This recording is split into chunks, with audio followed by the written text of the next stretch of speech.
Yeah. Wow. Just as long as you're talking in front of the mic. Okay. Yeah, so you can pull it to you. I can even pull it to me? Yeah, but it's better if you slide your chair more towards the center, just for camera purposes. For sure. Where's the that guy right there? Yeah. Cool. Boom. Hell yeah, Ready. man. Ready. Yeah. Cool.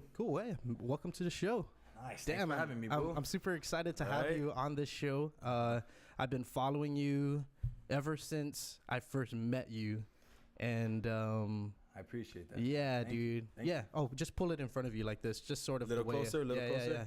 This cool? Yeah. Right? Yep. Cool. Yeah, dude. Ever since I met you, I believe it was 2009. I went to go visit my sister in San Diego, and I met this kid who decided to drop everything here on Guam and go straight to the States, dude, and start training jiu-jitsu full time.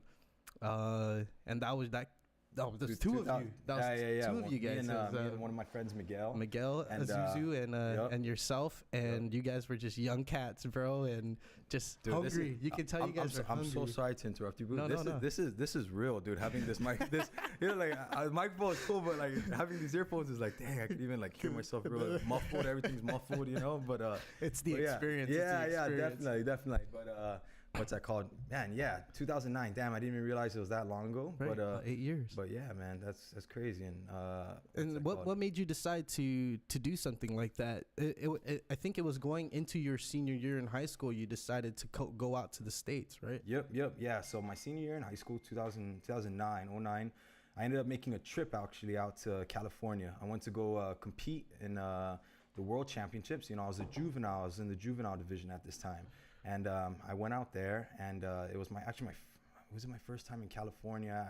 I don't even remember my first time. Probably was, but anyways, man, first time, you know, off island in a while. I was always usually just going to Philippines, you know, from via jiu-jitsu. And so when I actually went out to California, and you know, I was there at the first time at the World Championships, just to see how huge jiu-jitsu was, you know, to see the actual, like, okay, wow, this is how big jiu-jitsu actually is, right? It just made me real, man, it freaked me out, and it also made me open my eyes to like, damn, like, okay, there's jiu-jitsu's big, you know, jiu-jitsu's big. It's not just the Aganya Heights Community Center tournament there. It's not just the Mall of Asia, like, you know, that's as big. No, this is how big jiu-jitsu can get, you know. And it just kind of opened my eyes and made me realize, you know. And I actually went out there. So I went out there. I didn't even I actually didn't even walk down the aisle, dude. I actually chose my trip over there, you know. I received my diploma and everything, but I actually chose to go off island for this trip to make this tournament.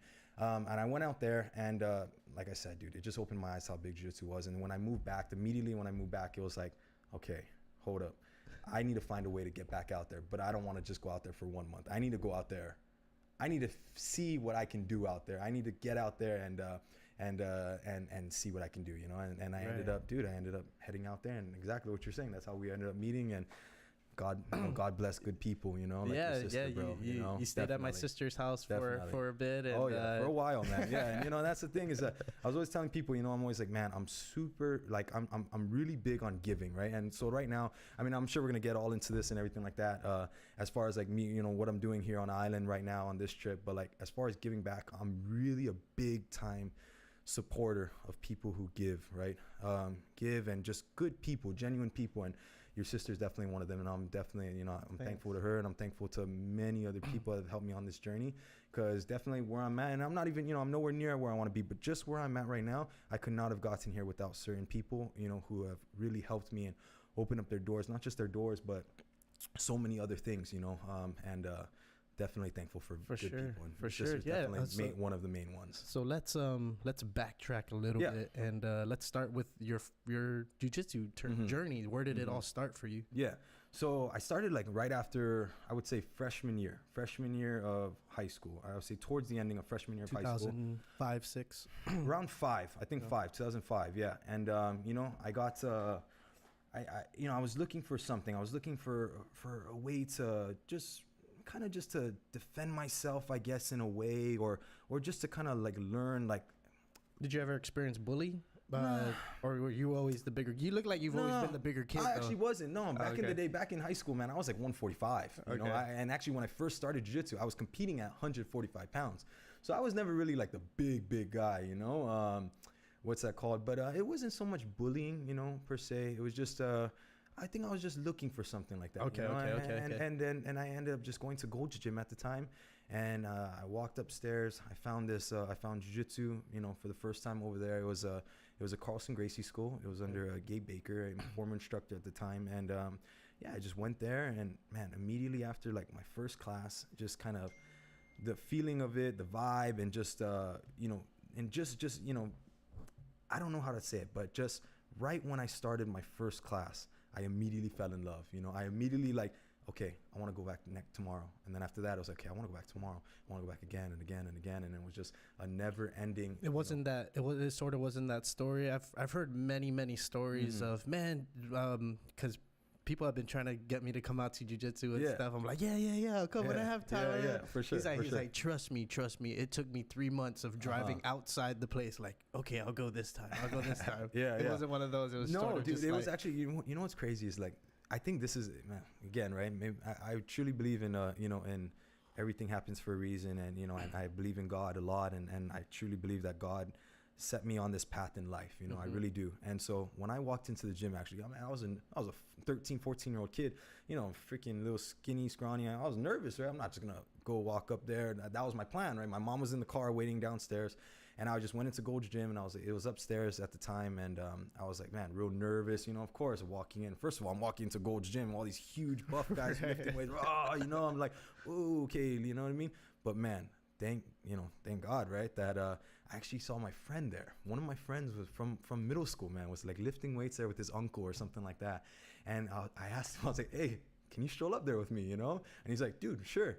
And he ended up going up there with me, dude. And so I ended up being a little bit more comfortable, I guess. We went up there, checked out the gym. He actually never went back after that. I went back the next day, and rest is history, right? Yeah. But imagine, maybe if I didn't see him, maybe I would have been a little intimidated. I would have maybe not gone upstairs, gone back to my mom's car and been like, oh yeah, it was okay, you know, blah, blah, blah. And then maybe never been back. I don't know. But like I said, you know, I believe in everything happens for a reason. And I truly believe that, you know, that he was there and he accompanied me up there. And yeah, I fell in love with it, man. Fell in love with it. You also had an experience with being in MMA, right? You fought in a Prabha. I did. Yeah. Like I think you have one fight. I do. I have one fight. I don't think it was a Prabha. I think it was like a Spike 22, like in-house, like something like that, you know what I mean? Backyard style. Yeah. But it was actually in a hotel. It was in a hotel. It was like some fundraising event, I believe, or something like that. But yeah, it was crazy, man. Like I actually have one kickboxing fight and I have one MMA fight, and both of them I trained jiu-jitsu for it. So like it's like I had no stand up. I was like no stand up whatsoever. Like I train kickboxing. You can't even go to the ground in kickboxing. Straight up Hoist Gracie, UFC, you know 1 through 5, right? Hey, but at least Hoist Gracie was able to take the fight to ground. Kickboxing, I couldn't even do that, but I took it anyways. MMA fight, at least thank goodness I could take it to the ground. And but yeah, you know, it was a great experience, man. I was like super young at the time. I don't even think I was legal at the time. I don't even know if my mom signed off for it. So hopefully I don't get in trouble for this, you know. But hopefully the guys don't get in trouble either, the organizers. But it's years ago. Yeah. But it was cool. It was cool, man. It was a good experience. I was able to do both of them, and man, yeah, I mean, you know, and definitely, you know, one day, you know, it's not like one day I do actually want to probably fight MMA. I like all of it, you know. I love MMA, and you know, jiu-jitsu, man, is one of the main one of the main arts that is a part of MMA, you know, and man, yeah, I definitely. But as of right now, definitely 1,000%, my focus is on jiu-jitsu. Yeah, and for you to spend the last since you were 14, you're now 26? I've been training for 13 years. Yeah, man. Yeah, I've been training for 13 years. And to stick with it and not and still branch out and try MMA, try kickboxing, but still sort of stick with jiu-jitsu, sort of says something about what you see and what you feel about it. When you first moved out to San Diego, was it hard for you going to a gym and finding exactly what you wanted?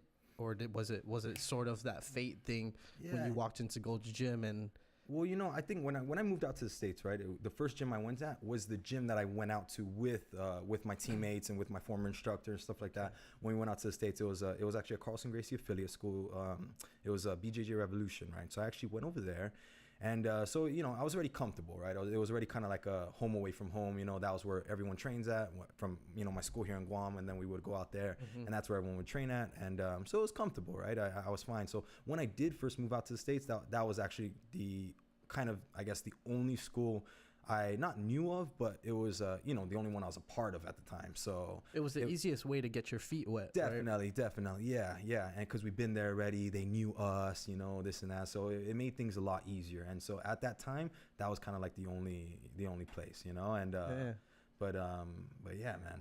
But yeah, so, but I'm stoked with, I'm thankful for everything, that's happened, all my life's, journeys and the opportunities and things like that have come from that school, and I'm sure we'll get into it as far as me moving, to a new school, which I'm at now, right? Yeah. But yeah, definitely. But that was the school that was the only. How long did you spend there before you made the transition? About 2 years, yeah. Maybe even a little less than 2 years, about a year and a half, something like that. But yeah, just kind of. I was over there, and it's a great school, right? It's everyone there is so. I think the reason why I felt so comfortable was I felt it was very Guam style. It was very.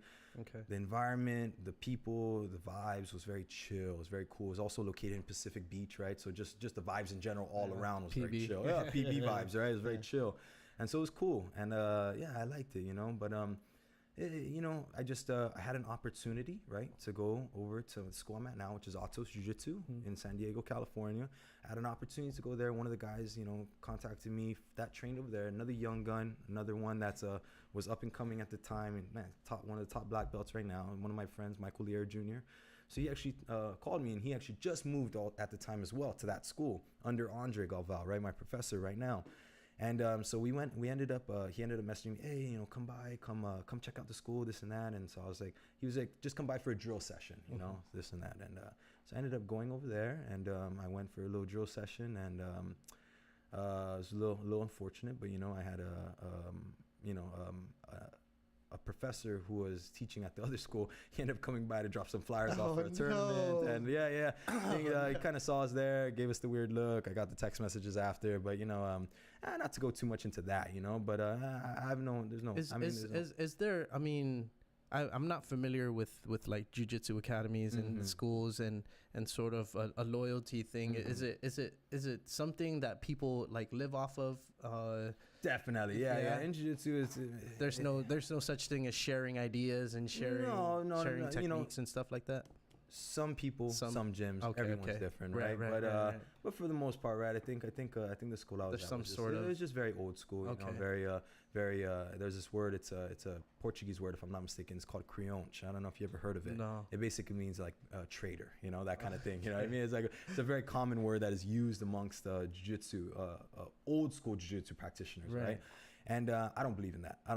You know what I mean? 100% I don't believe in that. I don't believe in, you're not allowed to go to another school. I would think it would restrain the art from evolving in a way, right? And here's the thing, is like, I just feel that, if I was to, at the time, right, how I went over there, right, to go for a drill session, man, I actually got a lot out of it. For the an hour and a half that I was there, I actually feel that, I got a lot out of it. But I learned a lot. Went over there, people. Yeah, you went over there with no intention of moving, right? No, it was just kind of it's like, hey, just come by. And for sure. Yeah. For sure, and I cruised over there and just, so I just sucked what happened, but so it didn't look too good on my part, through the other people's eyes, but it's almost like you have to let them know that you're going to go over there before. No, not so much, not so much like that, but I don't know. Yeah, we don't have to go into it. No, it's nothing. I'm not embarrassed to talk about it. I'm not shy to say anything. I can speak my mind. I can say whatever I want to say. But it's just like I said, it was just unfortunate that. It's like a general understanding then, huh? Yeah, the guy popped in, he saw me, told my ex-instructor, send me some tags. I was just like, all right, man, see you later. Now I'm over here at the new gym. But hey, boo, 100%, bro. Best decision I ever made. Yeah. You know what I mean? Man, the school I'm at now, we're literally the best school in the world. Atos Jiu Jitsu is the best school. We won first place in the Gi World Championships and the No Gi World Championships of 2017. So when I say we are the best school in the world, I'm not over exaggerating it. I'm not like. And where's that held? It's in San Diego, California. Okay. Yep. It's in San Diego. So yeah, dude. So it's. How did you get such a close relationship with the Professor with my professor? Galvao? Yeah. I mean, I think just from the beginning, right when I started, right. I mean, I was never a BSer. I was never trying to kiss his butt because of who he is or anything like that. I feel that I was there for a reason, and that was to get better, to grow my jiu-jitsu, and to one day accomplish my dreams and my goals, right? And I feel that he saw that, and he respects that, right? He respects people who are basically doing the exact same thing he did years ago, right? I mean, this is exactly how he was, right? And I think just from being there, always being involved in the gym, I was always helping him too, helping at the academy as much as I can. And because he was helping me too, right? Not only in my jiu-jitsu, but also just everything in general. I mean, I was sponsored ever since I first got there, and it wasn't easy, I mean, I got sponsored from doing, it was an exchange, right? I mean, I cleaned the gym, I cleaned the mats, I took care of everything after classes. If someone was to come inside for like an intro class, meaning like maybe, so for you, for example, you never trained jiu-jitsu, you called, hey, I want to try jiu-jitsu, you come in, I give you a 30-minute intro, and basically, I'm kind of your guy that it's either you're going to sign up or you're not going to sign up, so you're like the guy in a video game, like, follow me, this is the tutorial. Yeah, exactly, exactly, yeah. So, I press X to swipe your arm over. Yep. So I ended up doing that, and I helped him, and as much as I could, and I was washing some towels and stuff, whatever I could to help at the gym. Paying your dues, basically. Paying my dues, right? Paying my dues without actually paying it, right?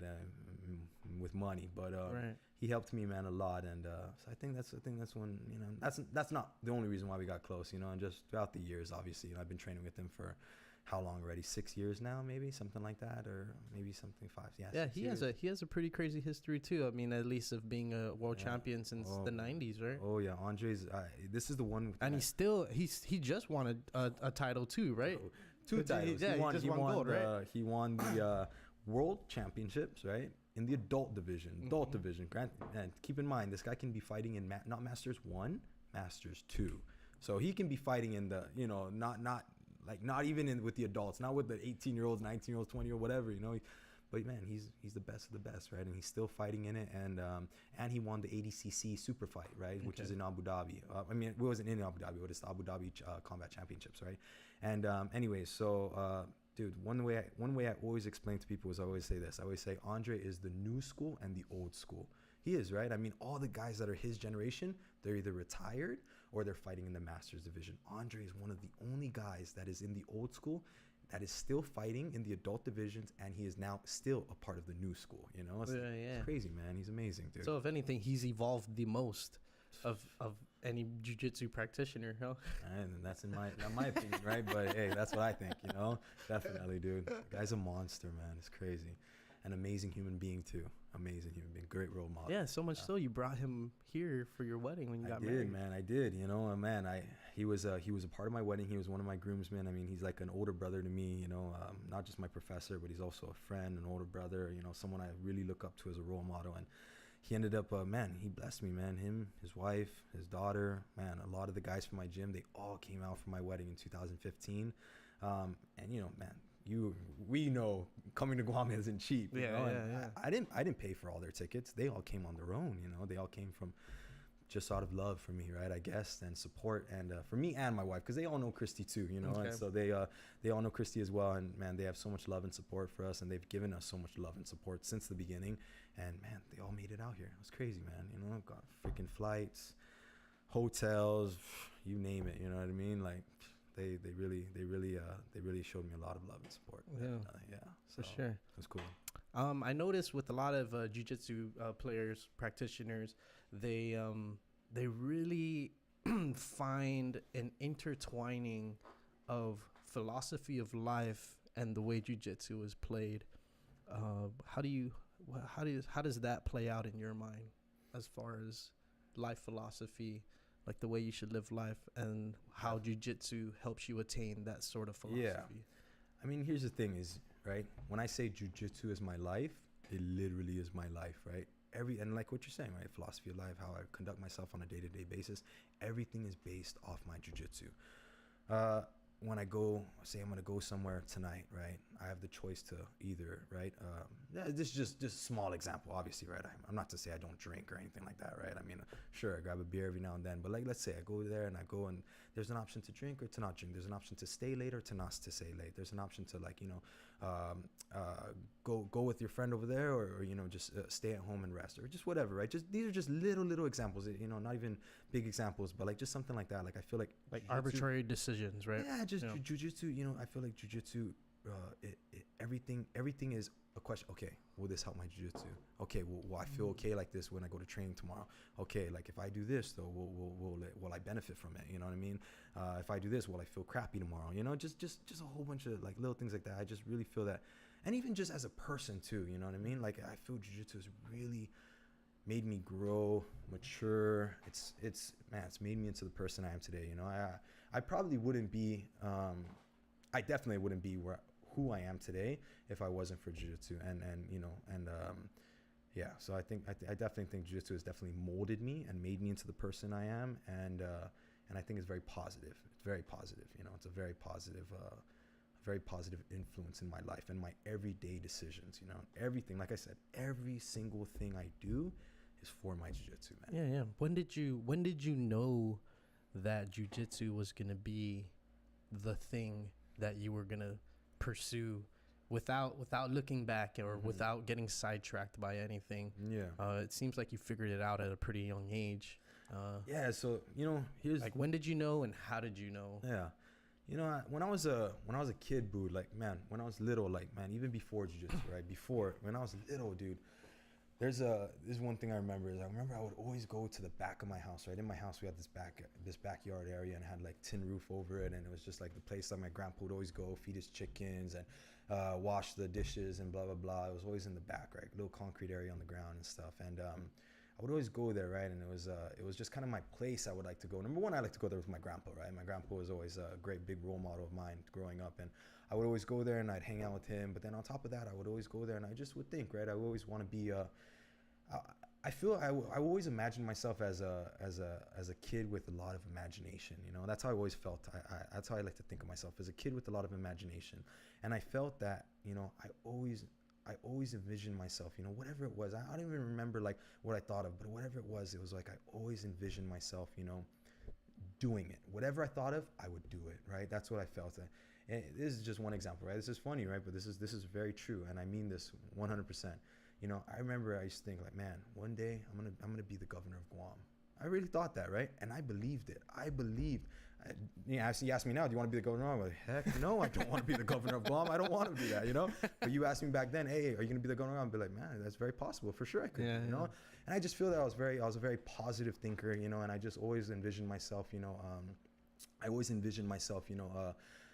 to one day, right, being able to take care of my family, being able to take care of myself, and you know, and me and my mom, we growing up, you know, at the time, I didn't have my sister, obviously I didn't have my wife at the time, but growing up, me and my mom, you know, I felt that my mom was the youngest out of 9 kids, and she was also the only one that was a single parent. Everyone else was all married, all my uncles, aunties, blah blah.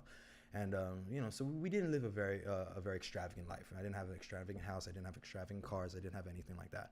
I lived a very simple, right, life. But you know, I would see all my uncles and my aunties and my cousins, you know, and not to say that they're all like rich or anything like that, nothing like that. And I'm not trying to say that, but, you know, I would just see them, you know, like, just little things, you know, I'd just be like, oh, I wish I had that. I wish I did this, you know, and, like you didn't mind sleeping at their house, right? Yeah, you know what I mean? But, you know, so and not to say that my mom 100% took care of me, you know, everything I wanted, she got me, you know what I mean? And anything I needed, she supported me, you know? For sure. But anyways, that was just one thing. It was just, I always remember telling myself, hey, I'm going to take care of my mom one day. Hey, I'm going to get this one. Hey, I'm going to be so successful. Hey, I'm going to be, at the time where I thought rich was a happy, right? Right. I'm going to be rich, blah, blah, blah, this and that. Right. But just my main thing, what I'm trying to say is that I was that kid with a lot of imagination that always believed in himself, and that basically I never I told myself I would never fail, right? Yeah, is that something? I mean, I would imagine that would have to be supported by a parent. Mm-hmm. Like, was your mom really proactive about supporting you in whatever you thought you wanted to do? Definitely. Yeah. I mean, she was always working at the time. Yeah, she was always working, but definitely she was always. I can imagine every kid has an imagination, but if it's not for the parent to push, like, of course you can. Of course you can. You can do that. You can do that. Then. But I was very quiet about things. I wasn't always very vocal. I wasn't very vocal to my mom. This was always these are all thoughts in my head that I remember that I'm just kind of expressing to you right now. But these are, I wasn't a very vocal kid. I wasn't always going to my mom, hey mom, I'm gonna be the governor of Guam. But these are all just thoughts I had in my head. But I just always feel I was just very strong-minded, and I think that, so back to your question about like when did I know that jiu-jitsu was gonna kind of become my life and this and that. I think at a young age I knew that whatever I was gonna do, that's what I was gonna do, and I knew that I can do it. And so I think that once I found jiu-jitsu at 13, it was one of those things that it was like, man, I love this. And then you went off island and saw how big it actually is. Exactly. And then that was kind of the thing, like, man, I don't know what I can do with it. I don't know, what, if jiu-jitsu can even, provide all these things that I want, but I love it. I'm truly happy. And this is what I'm going to do. And ever since then, I've been doing it, Yeah. So that's that. That's crazy. Yeah, That's good. You battled some injuries, man, recently. Yep. And for people who dedicate their lives to any athletic sport and experience injuries can go through very possibly severe depressions and I guess troughs in their life, because that's what their lives depended on. One of my friends, he's a rugby player. I remember him tearing his ACL and completely it just put him in a shithole. Yeah. Like just going through that injury. So, in this, how many injuries have you had? One, two, one major one, right? One that had required surgery. Right. But I feel like I've had quite a few major ones. Like, man, that put me out for months. Okay. Definitely. So yeah, it's I feel that excuse me, but I feel that I've definitely had a bunch of injuries, right? Like I said, only one that required surgery, but a few that have put me out for months. And it was just one of those things that I just feel that I was a kid at the time, I was thinking like, oh, no need to stretch, no need to foam roll, no, I could just go in there and just jam out and freaking rah, but hey, you live and you learn, and I've definitely learned a lot. And I think that what happened was that I was too young that I would get injured. I'd be out for, say like I'd pop my knee or something like that, right? Something like that. I pop my knee. I'd be out for like a month, or 2 months or whatever it may be. And then I'd come back and then I wouldn't learn from it, and then I'd go again, I'd jam out for 6-7 months. And then something would happen again. Boom, I'd pop my knee again, my other knee or same knee. I don't, whichever. And then I'd be out again for another, like the ball out of the socket, and you have to. Here's the thing: is I didn't have insurance. I didn't have the money to go get it checked or anything like that. So when I say popped my knee, I would literally just hear like a pop or several pops, and the next day my leg would swell up, and I wouldn't be able to get out of bed. I wouldn't be able to walk for about a few days, and then after a few days, when I am able to walk, it was still swollen, and I didn't have to. You're like superhumaning out, right? Yeah, just Wolverine, generate, like so freaking dude. But yeah, I definitely went through some tough times, but for sure, nothing was as tough as the ACL though. The ACL's freaking was tough. Yeah, dude, a bunch of my friends have had ACL injuries, dude, and none of them came out of it. Like, I mean, tough, went through it and was like, oh yeah, this is great. Oh yeah, trust me, bro. Oh yeah, dude, I'm already almost 2 years post surgery. Wow, 2 years post surgery, and it isn't until now that I'm like, I would say 100%. Yeah. Maybe, yeah. Positive thinking. 100%. Positive thinking. Yeah, 100%. Yeah. But yeah, man, definitely the ACL was the tough one. But and exactly what you said, both not just physically but mentally too. Right. Mentally, right. It was tough. Yeah. Right. How did you get through that mentally? Yeah. So man, thank God I have my wife. Right. Thank God I have Christy, and I thank God I had my great support from my gym, from Atos, from my Professor Andre, and checking up on me every day. Good friends coming to the house, helping me whenever I needed. But it was mostly honestly my wife that got me through those tough times. She was the one that literally, right, and it's embarrassing to say on camera, right, but literally bathing me and feeding me, you know what I mean? Because I couldn't even get up. I mean, I was bedridden. I mean, my doctor told me, right, no weight bearing for 6 weeks, 1 month and a half. I couldn't even touch my toe on the ground. So that just says what I could and could not do, right? I mean, I couldn't even freaking walk to the kitchen, you know what I mean? Yeah. And anyways, as far as like mentally, it was just one of those things that was very tough. I mean, even though with all this support and everything like that, it's like you always go through your own battles in your head, you know, always go through everything, you know, inside and you know, the doubts and this and that. You start questioning the future, right? 100%. Yeah, definitely. I agree. Yeah, for sure. And I'm not going to lie. I did, you know, I had doubts. I questioned my future. I questioned everything, you know, but like I said, I had a great support system, and I definitely think that helped me. And just was there ever a moment where you thought you weren't going to go back to jiu-jitsu? No. Okay. Never a moment like that. But you know, just, you know, questioning me, questioning in my head, and you know, the doubts. But always, right after the questioning, after the doubts, I always followed it up with, no, hold on, you know, you can do it, and positive thinking. And, you know, sometimes it was forced positive thinking, right? I had to force myself to think like that, or I had to, you know, but hey, you know, I thank God I pulled through. You know, yeah, man. Right? I've been through spouts of injuries, like skateboarding, playing sports and stuff like that. Definitely. And I've never been put in the situation where I thought any of the sports were going to take me and it'll be my life, right? It was always like, oh, it's a hobby. Never mind, I just put it to the side. But I kind of imagine like sitting there for 2 years in recovery, or what? How long did it take you recovery? 9 months? So it took me about 6 months before I was back on the mat. Of course, slowly but surely. Right. And then probably I would say maybe at a year mark is when I was like, okay, now I can start training a little bit more consistently, you know? Right. And so once I started training a little more consistently after 1 year, I would say it wasn't until about a year and a half that I felt very comfortable with my movements on the mat. And it wasn't until about 3 months ago that I felt I was close to 100%. Yeah, it must have really helped. I talked to Omar a lot, and he's always like, you know, as you progress in your belts, you use less power and more technique, right? And it's like almost zero power and 100% technique when you become a black belt. Yeah. No, definitely. And I agree. It must have helped you create that balance, right? Because you're still training, but in a part of you tells me that you want to go 100% to see how far you can go, but then another part of you maybe tells you like, no, don't work the legs so much. Yeah. And let's see how technique can get me through this sort of load bearing that's being put on the joint, right? No, I hear you. Yeah, definitely. You know, the one thing, actually, now that I'm thinking about it a lot, now that we're talking about it, one thing that I feel really, really helped me with this injury, right? Because, right, you got to take the good out of the bad, right? And one of the good out of the bad I feel that I took out of this injury is that it taught me how to train properly, right? Exactly what you're saying, right? Technique over power and this and that. But when I say how to train properly, like I was telling you before, I would pop my knee and I would come back after 2 months and be like, ooh, jam out again. 6 months, pop my knee again. Oh, dang, you know, that sucks. Oh man, I don't ever want to do that again. But I do it again, right? I don't stretch and I go train, you know?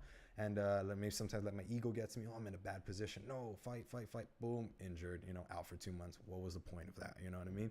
So I feel one main thing I got out of being with this surgery is being smart and knowing that, man, there's always tomorrow. There's always tomorrow. Not letting your ego get to you, you know? And that's one thing is like, I would always sorry, I didn't mean No, go ahead. Did you find yourself getting tapped or getting overpowered by certain other players? Yeah. So not so much that, more so just like, you know, if I was in a bad position, right? If I was in a bad position, literally it would be like, it was like life or death to me. And I'm talking about in training, right? I'm talking about in training, like in my school, right? It's like, it was like life or death. It was like, or it was like a competition to me, you know, every single role was like competition. It has some benefits, right? I mean, you know, you always want to win, right? You always want to, I'm always thinking comp mode, right? I'm always like, okay, if I'm not going to tap the guy or he's not going to tap me, I got to be ahead in points. I got to be ahead in advantages, something, right? So it has its benefits, but at the same time, I also understand that it's like, okay, like I said again, this is training, right? This is where what you use to get better, and you can't have an ego. You know, you can't have an ego when you train, and unless you're like Superman, you don't get no injuries. But me, I get injuries.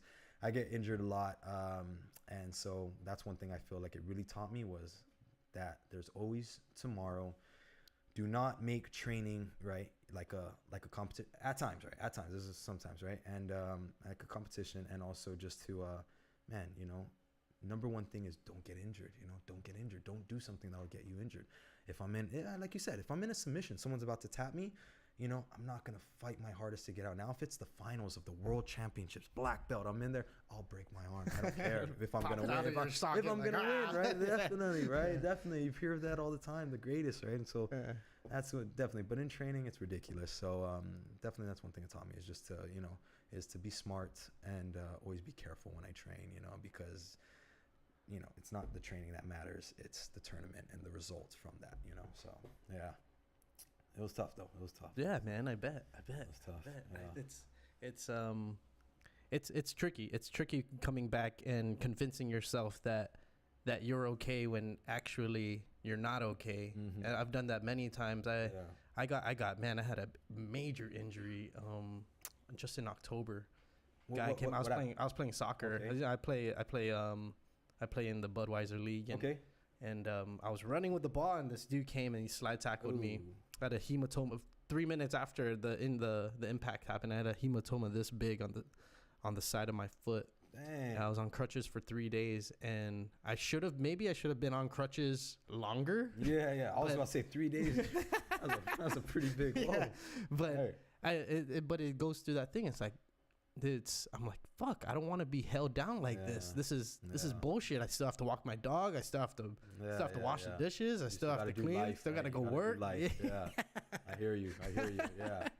That's tough, right? But I also think it's just the Guam in us, dude. We're just like, you know, dude, we can do it. We'll just jam out. Right. Jam out. So I'm just like, it's too much pride. Right? I think we have way too much pride. Maybe. Hey, but that's why we're awesome, though. But yeah. Solid though, man. Yeah. Shit. I wanted to ask you about so if for someone like me who probably has hit the mat twice in my whole life, you know, and it's looking to progress and looking to make jiu-jitsu part of the lifestyle, what is the best way to insert yourself as an adult now that you're an adult? You went in there as a child and sort of not a child, but as a teen, and sort of it was automatically balls to the wall because that's what you found, that's what you love. It became passionate right away. But someone who is more like an adult now in their 30s, maybe 40s and 50s, and they're looking to get into jiu-jitsu, what is the best way to go about it? Number one thing is to just walk in the door and do it, right? That's my thing. I think that, and I think jiu-jitsu is for everyone, man. The oldest person I've ever taught is 67 years old, right? 67 years old. And that is just the oldest person I've taught. Now, the oldest person I've seen on the mat is like 80-something years old. And of course, in Brazil, this is very common, right? It's jiu-jitsu was kind of like, you know, sort of born, right, in Brazil, sort of, right? It was Japan, but Brazil, right? Let's say Brazilian jiu-jitsu, right? So in Brazil, it's very common to have people that are older doing jiu-jitsu, people that have done it their whole life and they received their red belt, their coral belt, and it's just like they're there and they're older, right? And but like I said, I've taught someone who's 67 years old, right? I've also taught someone who's as young as 3. So, you know, I've done that huge widespread of wide range of age, right? And jiu-jitsu is for everybody. Doesn't matter your race, doesn't matter your age, doesn't matter your sex, it doesn't matter who you are, you know, it doesn't matter what you do during the day. I feel jiu-jitsu is for everyone, and I truly feel that you know, jiu-jitsu teaches you, you know, a bunch of things, right? It teaches you so much, and it's a great workout, right? Great way to learn self-defense, and it's a great way to meet new people, right? And I've never really met someone who is not a good person that does jiu-jitsu, right? I don't think I've met. Why do you think that is?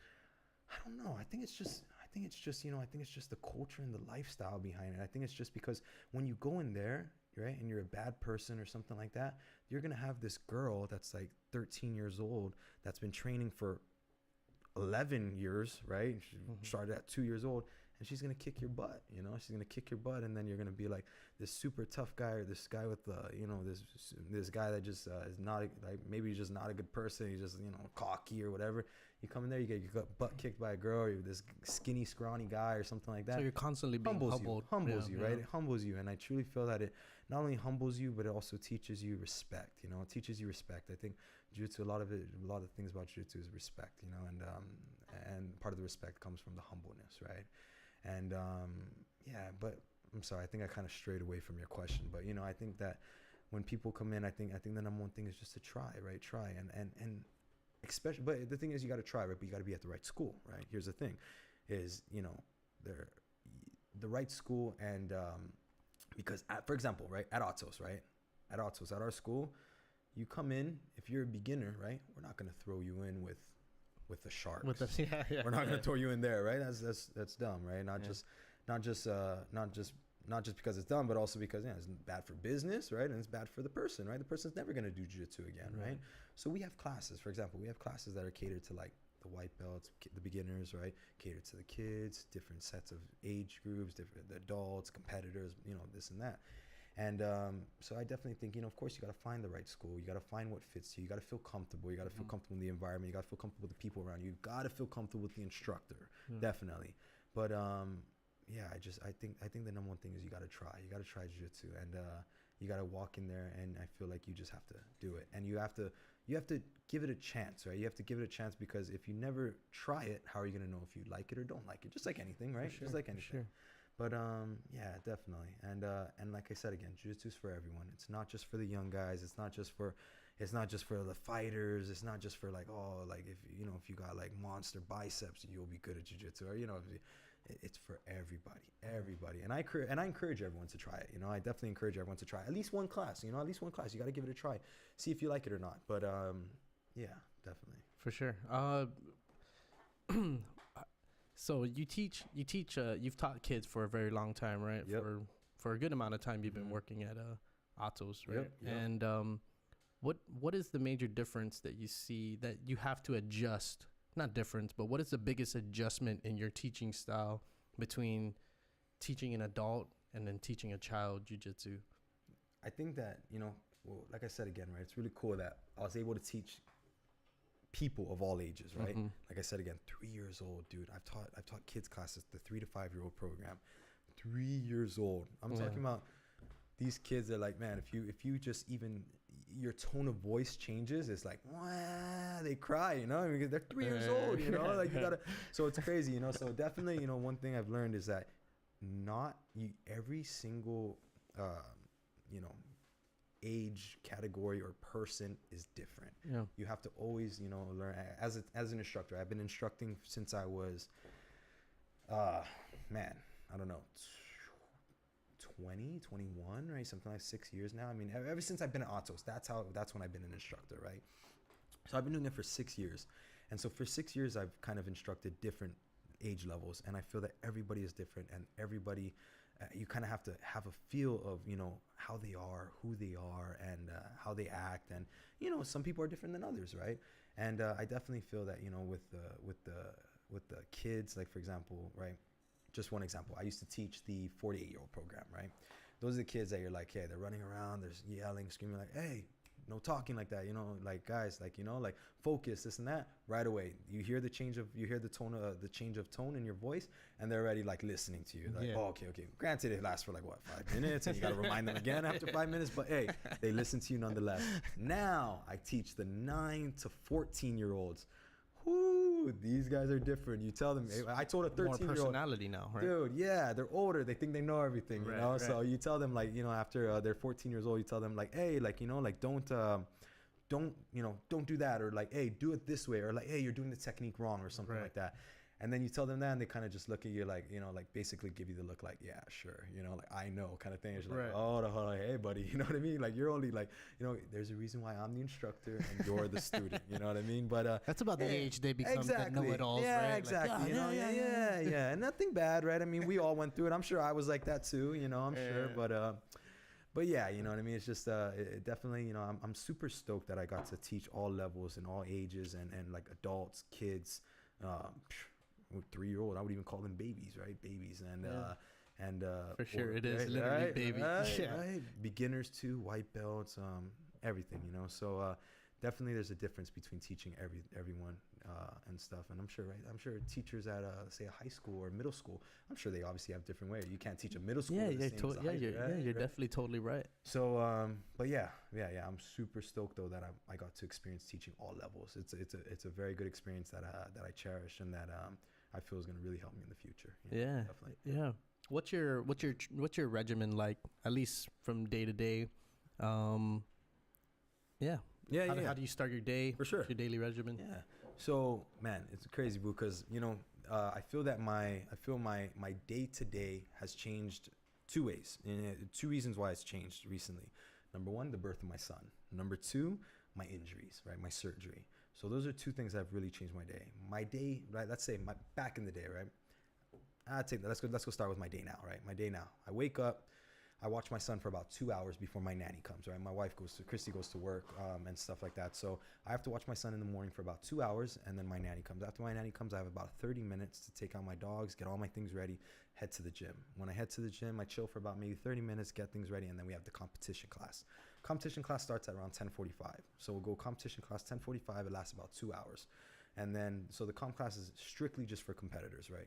People who are wanting to compete and who are there, right? I mean, these are all the guys that are traveling from all around the world. From Guam, you got from freaking, all around the United States, Canada, the UK, everywhere around the world. And they all have their own particular reasons why they're training there. Yeah, whether it be for MMA competition or exactly jiu-jitsu competition. Yeah, and man, some of them even come like move there. You know, they move there from their respective homes and stuff, and they come there and they live there, and.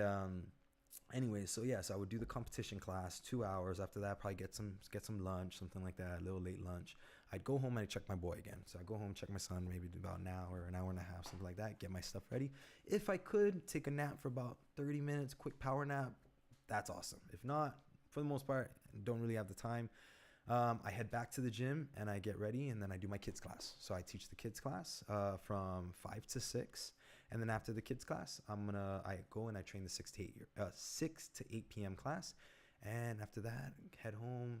Damn, literally training all day, huh? Yeah, check this out, boo. I'm gonna tell you about my day before. My day before was even crazier, dude. You're probably not even gonna believe me. You know, a lot of people don't. They don't think it's possible. But that's the reason why I think I got injured so much. But anyways, after 8 p.m., go home, grab some dinner, maybe make some dinner at the house. Obviously, see the wife. I haven't seen her all day.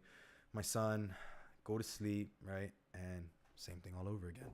Back in the day, though, and also I integrate like strength training, right, about 3 times per week, and drilling about 2 times per week, right? So that's my schedule today, right now. 2 years ago, I would say, maybe even 3 years ago, something like that. When I was first coming out, I was a kid, right, coming in, and I was up and coming in the belts, purple belt, brown belt, early brown belt days. Man, I would literally train. So I would do the 9 o'clock class. It would be like 9 to 10:30. We would do the competition class immediately after. And usually from the 9 to 10:30, sometimes I would roll, sometimes I wouldn't, but I would always be there because we would do the techniques, the drills, blah, blah, blah. And like I said, sometimes roll, sometimes not, right? Save it for the competition class. Go to the competition class. I do that for 2 hours. After the comp class, we would eat and stuff like that. And I would be at the gym all day at this time. Again, I didn't have my son, you know what I mean? And I was just there. I didn't even have a car at the time. So I would just get dropped off and stay there all day. And we would go there, we'd chill at the gym, and then we would get some drilling in, or maybe a strength and conditioning session. And then after that, I would teach all the kids classes. At that time, I was teaching 4 to 5, 5 to 6. And so after that, we would train at night. And then usually after that, you would, get some food and do it all over again. But so at that time, I was training about 4 times per day. 4 times. And that's not including, right, me teaching, right? Yeah. So now I'm only training twice a day. Sometimes 3, but I don't like to do that because of my injury. I don't like to do that. I always do twice. If I'm going to train twice, like say if I need to do like a strength and conditioning, or like say I need to do like a drilling session or something like that, I try to only do 1 jiu-jitsu session, That's me, right? Everybody's different. Some people at my gym, obviously, they still train 2, 3 times a day, 4 times, right? Something like that. But how many gis do you need for that? A lot, right? Or you need it somewhere to hang the gi, and your gi's gonna be stinky. Like 5 right? gis. Yeah, seriously, dude. And dude, you should have seen my bag, bro. I would bring my bag to the gym, and it was just like this huge bag I got from Ross, and it was just this huge thing, and like I'd carry it, and literally people would be like, dude, you carrying a body in there? And I'm just like, no, man, this is just my gear for the day because I'm here all day, you know? Yeah. And, but yeah, man, so it was definitely a little bit more hectic back in the day, but I think that, you know, I wasn't very smart with my recovery. Maybe I could have done it. Maybe I could have continued it. Maybe I could still have been doing it now, but I don't think I was very smart with my recovery and just everything. And so, you know, it sucks, but, you know, it also taught me to be a little smarter. And so I am now, like I said, now I try to do at least like twice a day. At least twice. Nothing. I try not to do anything more than that. And if it is, it's more so drilling, which isn't that taxing on the body. You know? Yeah. It seems like your injury was sort of a blessing in disguise. I think so. Yeah. I mean, I would have not liked to have it, but you know. But hey, I had it. Ironically, so right? Yeah. I had it. You know, I had it. I accept it, and definitely I learned from it. Right. As long as I took something out of it, and I really feel that I took a lot out of it. So, but yeah. It seemed like the biggest injury was the most life changing for you. 100%. As far as mentally, yes, mentally for knowing that you're not that 14, 15, 16-year-old kid anymore. Like training every day and going hard and then going and drinking a soda after, right? Or just not recovering, you know? Dude, boo. I'm telling you, man. Everyone, you see me. Everyone at the gym knows me as like the foam roller, you know? Dude, I just carry a foam roller with me all the time. I even have one here on Guam and everything. It's funny. I just carry a foam roller because, man, that thing is like a lifesaver, you know? It's so minor, you know? But just little things like that, they really help me. Just foam roll the kinks out of your legs, ice my knees after a hard training session, go to the jacuzzi to relax the body, get a massage work when needed. Do you do cryo? Cryotherapy. I do cryo every now and then. I've done cryo. I've even gotten a membership to it at one point, which I canceled because it was really expensive, right? But I definitely liked it. I liked it. It's just, you know, it's a little tough, right? Because if I'm not mistaken, what is your take on it? Do you think you have to do it consistently in order to feel the effects? Is it just one time? Man, I don't even know. I would think after any major taxation of the body, right? Breaking the body down completely. I would think that it will help speed up recovery in any sense. Definitely, yeah. I think just the only thing that's like I think cryotherapy is good. I've done it, like I said, I've done it before. I'm a believer in it. The only thing is I just think it's just a little difficult to do it consistently, right? Constantly too. And I feel like, you know, I can kind of just go to my freezer, grab a bag of ice, and just jam out on my knee. But right, hey, if I had the tools, or if I had deep freeze and open it up and just sit inside the deep freeze for a little bit. Exactly, right? Hey, but if I had a cryotherapy to, you know, and I was able to use it 24/7, I'd 1000% be a freaking supporter of that, you know. But I've definitely done cryotherapy before. Do they have any on Guam? Do you know? I don't think so. They don't have, huh? No. Okay. Yeah. That'd be cool. And if they do, I would think it would probably be like a clinic or something. But yeah, they You know what else I've done is spot cryotherapy. Have you ever heard of that? No. So what it is so, you know, cryotherapy is the one where you get in the chamber. It's a huge thing, right? And doesn't cover your face. But anyways, the spot cryotherapy, which I've done recently too, I got like 4 sessions to it, and I actually, my wife got it for me, and she got it for a present for me, and it was awesome, dude. I did it all 4 sessions. It was cool. And basically what it is just like I don't know, it's like this little tank on the side, has like, you know, all the little tools and blah blah blah, you know, cords coming out of it, and then it just comes out to this little like this little spout, almost like a hose, you know, and the hose just produces that same, I don't even know what it is, the same air that's produced from the chamber, right? And it's spot cryotherapy, so it's just the whatever spot you want. So for, you know, 15 minutes or 10 minutes or whatever they give you, they're just hitting that same spot. And then they also have this little like laser looking gun that shoots out a red laser, and it basically checks the temperature of wherever it's shooting at, making sure it's not going overboard and not under, you know. And they're just hitting it and stuff like that. And so it's kind of just like, I guess, for your specific injury area. And so I did that for my knee a lot, and I thought it was really cool. It was really good. 10 minutes, you know, and something like that. So I think just anything that I can get for my recovery, I'll take, right? As long as it's not like bad or anything like that. So it's good. Yeah. So it's cool. Yeah, it was nice. I wonder if they should probably get that on Guam. I don't think, they probably won't do too good on Guam, huh? I don't know. Maybe. I mean, if you think about the caliber of athletes here on Guam now, definitely now, right? Definitely. I've seen that. I can definitely see MMA it here. especially, huh? MMA, I mean, dude, even down to basketball players. Wow, right? Awesome. I think Ty Wesley, I think he's a former, damn, I hope I'm not wrong about this, I believe he's a former Guam national basketball player. Okay. Who who plays pro basketball in New Zealand right now. Nice, dude. Yeah. Man, I love that. I love hearing stories like that. Yeah. I love hearing stories of local, right? Mm-hmm. Local Guam guys. Just, I believe he's local. Yeah, I want to say he is. I mean, he plays for Guam National. Definitely, right? Just anyone just repping Guam, actually, right? Not even doesn't have to be local or Chamorro or whatever. Just anyone repping Guam and just being here and repping the island out there and just in their respective sports. Man, I have so much respect for them, and man, it's awesome, right? We're all here. I mean, look at you. You're doing this podcast. This is not just for you. You're representing. I mean, I've never even heard of a podcast on Guam except for yours, right? Maybe correct me if I'm wrong, right? But man, that's awesome, a few. man. There's a few. Yeah. So Yeah. but yours is the only one I heard of. Sorry, no offense. Thank you. But and yeah, man, and I think it's awesome. Anyone representing Guam in a positive way, it's gets my respect, and dude, that's awesome to hear, bro. That's awesome. Especially following their dreams, like chasing it outside. Not to say that there's not that on Guam is not you can't chase your dreams on Guam. No way I mean that. I just mean, if they feel that, okay, I need to go to New Zealand to better myself and better my career and take my career and Guam to the next level, by all means, and that's exactly how I felt. That's why I went out to San Diego. I think Frank the Crank's a good example of being able to live here as an athlete. Agreed. And still get to the top levels, right? And get the results. Right? I think he trains fully here. I don't think he trains anywhere. I don't think he goes off island to train. So I know that he go, if I'm not mistaken, right? And I know he goes to like San Diego and he trains at like Alliance MMA and he trains there. But I don't think he does it for his camps. If I'm not mistaken, now he does his camps here in Guam, right? Fully. I think his last camp was his full camp was here in Guam. I think that's what I heard. Yeah, I agree with you. Yeah. So, dude, that's awesome, man. That's great. And yeah, dude, I freak out over the last 5 years, just the amount of athletes to come out of all sports, dude. Yep. I mean, Zach Pang with rugby. Yep.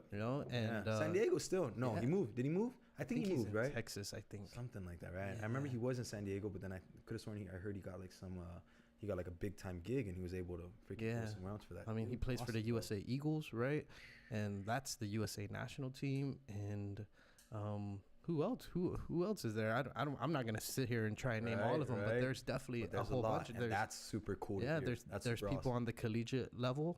My sister is actually I'm gonna pump her up for a little bit. Heck yeah. My younger sister, she's working on going to Dartmouth to play D1 rugby over for the women's team. Yeah, Ivy League school, dude. Awesome, dude. And so, that's super we sent her to a rugby camp last summer. Okay. At Stanford University. It was a Nike camp. Oh wow. And and I told her, I told my sister, she was nervous. She's like, oh, I don't want to go. I don't want to go outside. Yeah. It's like, dude. What, your sister's what's your sister? Allie. Okay. So dang, I told her, I go, dude, just go and see what happens. Yeah. Literally all it takes is one person. For sure. Like there's scouts that will be there. Right. Oh, whoa. And so I was like, all it takes is one person to see you and see the potential that you have. Yeah. Sure enough, the head coach of Dartmouth College, Katie Bowdy, something like that. Okay. She's a former national player for USA. She was a former Dartmouth player, and now she's the head coach of Dartmouth. Saw my sister over at the Nike camp, said, "Hey, here's my card. Stay in contact with me." Wow. And they've been in contact. Yeah, they've been in contact for the last 3 or 4 months now. And they're working on getting her a slot into the school so that she can play D1 rugby. Dude, that is awesome, bro. That is awesome. Hey, you need to pump that out more, right? Not just on this podcast, every single one. I told her, I was like, awesome, just bro. Remember who taught you how to kick. Heck yeah. Remember 8th grade? Dude, that's awesome, bro. Yeah. Super cool, man. And so that's the kind of stuff that's there. You got Mike Sakazaki, who plays for Chaminade University, playing basketball there. You got Morgan Aiken playing pro ball in Japan. He's from here. Man, awesome. I think he's back now. I saw him the other night, but nice. I only saw him from afar. Yeah. I don't think he knows who I am. Maybe he's watching this. Right. Maybe he's watching this. Right. But yeah, dude, the list goes on and on. Trey Santos, Zach Banner. I mean, even Zach Banner's never been never lived here on Guam. He still reps it super hard, right? That's the thing. That's an awesome. Right. That's an awesome thing. And he reps it harder than most people, right? That's true. So it's crazy, dude. It's crazy the level that we're at now. Yeah. With sports. Definitely. That warrior spirit, sort of, right? Do you think that Guam shows a lot of?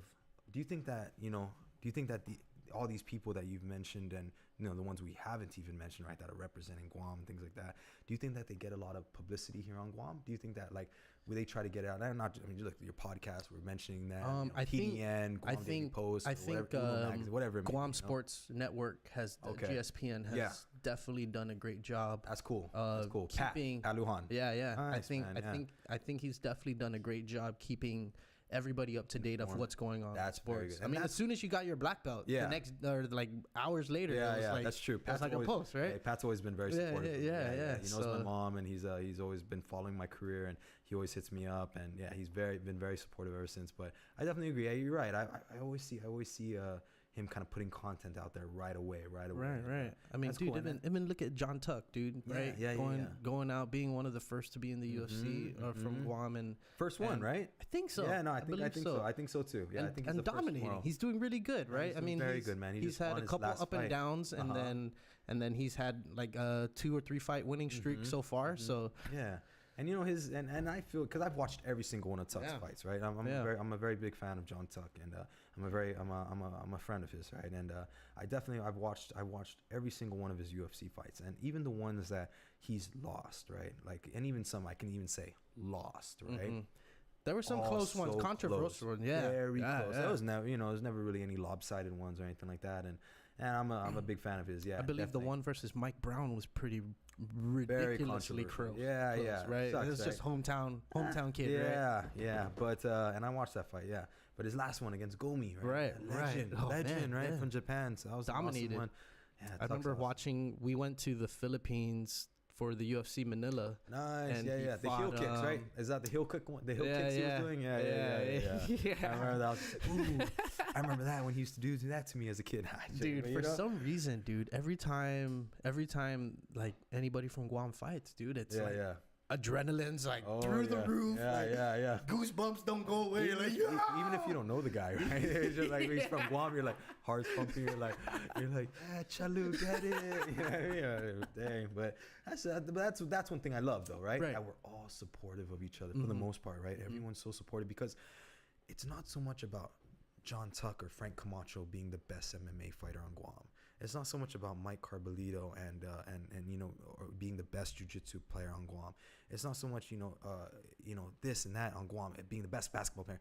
We want to be the best in the world, or at least that's my opinion on it, right? That's how my mentality is. Be the best in the world, represent Guam at the highest level, not just like I said here at the Ganya Heights Community Center or Mall of Asia in Philippines. We want to represent them in the highest level. And that's one thing I love, is like you were saying, you don't even know these guys, but your heart is pumping. You're just like, like you want them to win, because you love what they represent, just like what you represent, right? Yeah. So that's one thing I love, is everyone on Guam is very supportive of their hometown and their sons and daughters. It's amazing, right? We come from this little speck, but we have the biggest pride when it comes to it. I think so, man. And a lot of people tell me that. Yeah, and when we go outside of Guam, right? And I think sports and the caliber of athletes that are being placed on the world stages in multiple sports is gonna help bring pride for people who live here too. Yes. Right? Yes. It's like all of a sudden we're fucking sporting the Guam flag at Applebee's, because that's where we're watching it, right? Yes. And it's like, oh, we're on Guam, but it only makes sense, right?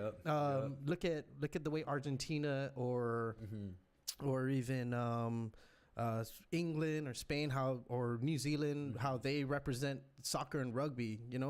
Argentina, they like flood the streets, right? Italia, they flood the streets. England, they flood the streets even for rugby. It's crazy, right, dude? They support their own. I went to the Hong Kong Sevens in 13 or 14. Okay. And dude, these people were all representing their countries like crazy in a different place. Yeah. And it's like no different than if they were in their own country where their right? country is representing. Just proud. They're proud. Right, Very right. proud, right? Right. And I feel us Guam people are very proud people too, right? Like you said, like this guy Zach, right? He's not from Baton Rouge. He's not from. Well, he's never lived on Guam, but he represents it to the fullest, and he's very proud of it. For sure. And that's freaking awesome. Sitting in the NFL, dude. That's awesome. That's awesome, right? That's awesome. And we have. It's almost like we have a representative, at least one representative from each sport, huh? In the highest levels of each sport. And I feel that that's so cool because, you know, for these next generation or these kids growing up or anything like that, some kid that wants to, you know, do basketball, or some kid that wants to fight MMA, or some kid that wants to do jujitsu, you know, or something like that. You know, and you know, I'm just I'm saying this because, you know, I've gotten right messages like this, but also I truly feel this way, is that, you know, it's a good inspiration for these kids, right? These kids growing up to like look up to these people and look up to these guys, or look up to like John Tuck and Frank Camacho, or look up to like, you know, like you were saying, like Zach Panglina, or just anyone, right? Looking up to them and being like, man, like, it's possible to do that. It's possible, right? Like, man, it's not impossible, right? Just because you come from the small island and you know, you go to, you know, you can't go off island, or you can't, you know, you could travel the world or whatever like that. It's possible. Anything is possible. You know what I mean? Like I said, next Joe Rogan, the podcast on Guam. You believe it, right? I believe it. It's possible. You have to believe it. I would love to be that way. Yeah, that's why I'm working hard, Mike. That's what I'm saying. And it's possible. I'm telling you, boo, it's possible. Anything is possible. And that's I believe every day. Exactly. And that's one thing I'm really stoked about, is that, like, you know, I want to, just me personally, right? Me, not right. I personally, like, I want to inspire, you know, kids, adults, anybody, right? Just to be able to, man, know that anything is possible, and that you can compete at the highest level with the best people. I mean, man, for the most part, every top jiu-jitsu player in the world at black belt level right now, I've competed against, right? Maybe growing up in the ranks or something like that. For the most part, for example, the number one jiu-jitsu fighter, number one ranked, not number one fighter, number one ranked, right, jiu-jitsu player in the world, right? He's from Brazil. I've competed against. He's actually one of the guys that I competed against at the Nogi World Championships in the finals, you know? Okay. And, you know, it's very unfortunate, but that was actually the time that I actually tore my ACL, right? During this time, though, I was winning, 30 seconds left, Nogi World Championships finals, winning, right? Winning. And with 30 seconds left, all I needed to do was just 30 seconds, stay on top. An unfortunate movement, though, not even a submission, nothing like that. Unfortunate movement ripped my ACL in half, right? Tore it. Boom. Out, right? But what I'm trying to say is that I've competed with like the best of the best in jiu-jitsu, right? I've competed against all these top players, and it makes me really proud that, man, I'm from this little island of Guam, right?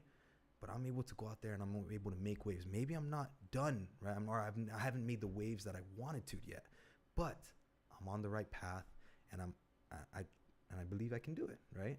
And I want other kids to do that. I want other kids to believe that they can compete with the best of the best. They can go to the NBA and be there. And, you know, granted, 5'7", but still, right? They can do it. Be like Isaiah Thomas and fucking jump, right? But hey, no, but seriously though, man, you know, just believing in themselves, right? And whatever you do, you know? Yeah. So that's a big thing, and that's one thing I love, and yeah, definitely.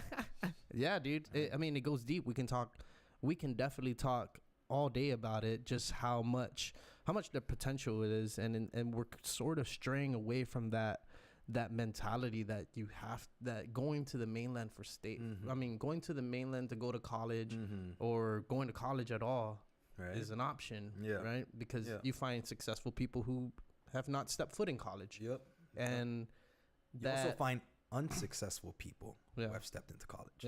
That's right? That's a very, very good point. So it kind of goes both ways, you know.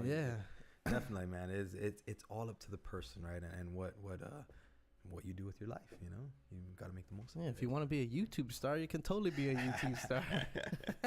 Justin Bieber, shout out, right? That's what I'm saying. Hey, dang.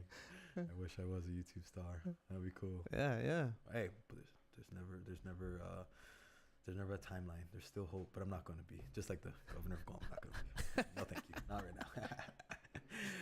But yeah. So yeah. Dang, man. Yeah, man. How many competitions have you been in thus far? And you know, what does the records look like? Mm-hmm. You know, is there sort of a win-loss record that jiu-jitsu practitioners deal with, or is it sort of just competition based? So it definitely, for me right now, definitely I cannot give like a record, right? I don't know. Yeah. But I really should. I should know my record, right? I should know my wins to losses, right? And that's actually something I've actually been wanting to do, and it's actually something that I said I would do at black belt. There's no at black belt there is. Okay. At black belt there is, but there's no one that keeps track or anything. Not under black. At black belt there is though. At black belt there's someone that keeps track of every single. The top jiu-jitsu players wins and losses for the most part in the major competitions, right? Yeah. There is somebody. God, I'm glad I asked. I had no idea. Yeah. But you know, but at lower belts, no. But I really wish I should, and I should probably think of it, you know. And I probably should write that down because that's something really cool to know. Yeah, because right? you can be sitting here with a losing record, Mike. Exactly, right. You know, I don't think I have one, but I hope. Yeah, definitely made me work harder, right? Here I am being like all like inspiration, positive, and I'm like 112, right? 112 losses, 2 wins. Oh, knock on wood, that does not sound like. But yeah, dude. So I'm just joking. No, I know. But at black belt, I am gonna do that. I'm gonna keep track because this is where it matters, you know. Yeah. I'm stoked. Yeah. But, so now you qualify for like Copa when they bring in right fighters for the 10,000, right? 10,000. Yeah, that'd be cool. And I haven't done a Marianas Open in a while, man. Last one I did was I'm probably even gonna be wrong on this. I think I was blue belt competing at like 145 pounds. Marianas Can't even imagine you at 145 pounds, man. Yeah, dude. You're a monster. It was a long time ago, man. I'm like 210 right now. Damn. Yeah, I'm 210 right now. Yeah, so I definitely ate some little humans growing up and being on the States and stuff. But yeah, dude, it's definitely something I want to do. I want to compete on island, right? I want to compete, and a lot of people have been asking me to also. They want to see me compete, you know, and but one thing that's good is, you know, nowadays, especially now in the jiu-jitsu scene, they have and just in general, right, and throughout the world, is social media has gotten so big, right, and marketing and just, you know, videos and just and I feel it's gotten very big, and so nowadays we actually have this huge I guess this huge company that does all of jiu-jitsu's main tournaments. It's called Flow Grappling. I think they even have like Flow Wrestling. I've heard about it. Yeah, Flow Sports, right? All that. Anyways, now they have a Flow Grappling, and man, they cover like every single tournament, every single mat, every single person's matches, have archives of it all. So it's really cool. That's one thing that's cool is you're able to, now it's documented and everything. Yeah. Stuff. So yeah. One thing I'm curious about, what's your mindset going into competition, the day before and the day of, as you're approaching your first match? Yeah. I think that day before, you know, I'm always trying to keep me personally, right? This is me. Day before, I'm always trying to keep the negative thoughts out of my head, right? Everyone's not so much negative, but just, you know, there's always that the butterflies, the questions, you know, the questions, right? Oh, what if, or boom, this, or, you know, oh, this guy's this, or he does this. Are you really trying to picture and imagine though what certain competitors are going to do? No, not so much like that. Because you don't know who you're challenging until the day of, right? You don't. No, you do know. Okay. About 2 days before brackets come out, and so you'll have the brackets on. You'll see your first fight, potential second fight, potential third fight, so on and so forth. But you definitely know your first. And at those levels, you already are familiar with the way certain people are, their grappling styles, and for the most part, right nowadays, right, you have social media, you have YouTube. So you can freaking YouTube the guy, and I'll find out, dude, this guy was like, you know, like I don't know, you know. Yeah. Shitty. I don't know, you know. I don't want to say 55,000 followers. Yeah, I gotta be careful what I say, you know. But like, you know, he does this, and I'm just like, for sure. I can get this guy, or hey, this guy's tough, you know. But yeah, I definitely think the day before, I just try to always stay positive, think positive, you know. Obviously, do my routine of whole, you know, getting a good night's rest. If I need to cut some weight, I'll cut some weight. Eating healthy and this and that, and then sleeping good, trying to at least. Waking up the next day, I always wake up, and usually whenever I wake up for a competition, I'm always like really pumped up. I'm always super stoked, you know. I'm excited to just get out there, and I feel that, like, you know, I already think of all the training that I've done. I remember all the training I've done. I remember all the training I did and everything that led up to this moment. And it's more, not so much nerves, you know. I mean, who knows? I mean, maybe at black belt, maybe I'll feel a little more nervous, right? But I feel that just, you know, leading up to it and then everything. And then so when that day comes, I'm very pumped, you know. I'm very pumped. I'm super excited. And of course, right? Of course, everybody has maybe some nerves. But one thing I learned, is that when you get to the highest level or when you get to the higher levels, one thing I've asked and I've learned is that, you know, everybody gets nervous. Everybody gets butterflies. Everybody, you know, has thoughts. But when you get to the highest level, the champions, the greatest, what they do differently than others is they know how to control them. They know how to control it better. They know how to block it out. Maybe not even block it out, but just know how to control it and not let it control them, you know? So that's my thing, is like, I'm always trying to not let it control me. And, you know, do you use music? Do you use breathing techniques? Yeah. I like to listen to music, definitely. Only right before the match. I get too pumped up, dude. Yeah. If I'm listening. So you don't want to listen to like heavy metal or anything faster than like 100 beats per minute, right? Definitely not when I wake like up. You jazz, know? right? Like, you know, right? But when I exactly. That's my best impression of a that was trumpet. awesome. That was actually good. We were about to break it down a little.